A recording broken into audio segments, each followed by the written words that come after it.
गर्मी की छुट्टियों में दादाजी के पास घूमने आया बालक उछलते कूदते दादाजी के पास पहुंचा और बड़े गर्व से बोला कि दादाजी, जब मैं बड़ा हो जाऊंगा तब मैं एक सफल आदमी बनूंगा। क्या आप सफल होने के कुछ उपाय बता सकते हैं?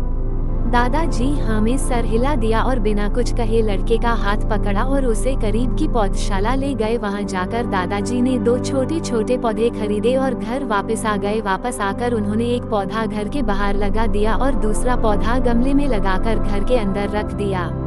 अब आपको क्या लगता है कि इन दोनों पौधों में से भविष्य में कौन सा पौधा अधिक सफल होगा? दादाजी ने लड़के से पूछा। लड़का कुछ समय तक सोचते रहा और फिर बोला, घर के अंदर वाला पौधा ज्यादा सफल होगा क्योंकि वो हर एक खतरे से सुरक्षित है, जबकि बाहर वाले पौधे को तेज धूप, आंधी, पानी और जानवरों से भी खतरा है।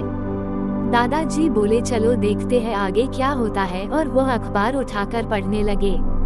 दादाजी दोनों पौधों पर ज्यादा ध्यान देते रहे और समय बीतता गया। 3-4 साल बाद जब एक बार फिर वह लड़का अपने माता पिता के साथ गांव घूमने आया, तब अपने दादाजी को देखा तो देखते ही बोला, दादाजी, पिछली बार मैंने आपसे सफल होने के कुछ उपाय मांगे थे पर आपने तो कुछ भी नहीं बताया था, पर इस बार आपको कुछ बताना ही होगा।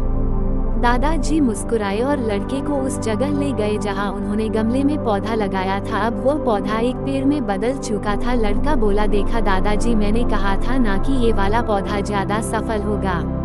दादाजी ने बोला कि अरे पहले बाहर वाले पौधे का हाल तो देख लो, और ये कहते हुए दादाजी लड़के को बाहर ले गए। बाहर एक विशाल पेड़ गर्व से खड़ा था, उसकी शाखाएं दूर तक फैली हुई थी और उसके छांव में खड़े राहगीर आराम से बातें कर रहे थे।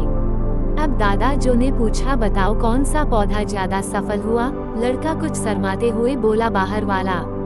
लेकिन ये कैसे संभव है? बाहर तो उसे ना जाने कितने खतरों का सामना करना पड़ा होगा। दादाजी मुस्कुराए और बोले, हाँ, बाहर वाले पौधे को बहुत सी चीजों से सामना करना पड़ा, लेकिन समस्या का सामना करने से अपने फायदे भी तो है। बाहर वाले पौधे के पास आजादी थी कि वो अपनी जड़ें जितनी चाहे उतनी फैला ले, अपनी शाखाओं से आसमान को छू ले, और तुम जिस आधी तूफान से इस पेड़ के लिए मुसीबत समझते थे, उसी आधी तूफान ने ही इस पेड़ की जड़ों को इतना मजबूत बना दिया है कि आज एक छोटा सा आधी तूफान इस पेड़ का कुछ भी नहीं बिगाड़ सकता।